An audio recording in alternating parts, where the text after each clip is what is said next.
সালাতে দোয়া কবুল হয়। সালাতে দোয়া কবুলের তিন জায়গা। একটা হচ্ছে তাকবীরে তাহরিমার পরে আমরা সানা পড়ি না, আমরা তো একটা পড়ি, আল্লাহর হাবিব সুন্নাহ এবং নফল নামাজে আরো পড়তেন সানা, ওই দোয়া কবুল হয়। দুই নম্বর জায়গা সালাতে সেজদায় পড়ে দোয়া করলে কবুল হয়। আকরাবু মা ইয়াকুনুল আবদু মির রাব্বিহি ওয়া হুয়া সাজিদ ফাকসিরু ফীহি দুআ। বান্দা যখন সেজদায় লুটিয়ে পড়ে, বান্দা আল্লাহর সবচেয়ে কাছে চলে যায়।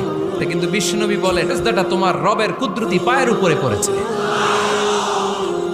সেজদায় পড়ে দোয়া করেন। সালাম ফিরানোর আগে বিশ্বনবী দোয়া করতেন, লা ইউসাল্লিমান্না আহাদুকুম হাত্তা ইয়াতাআওয়াযা মিন আরবাআ।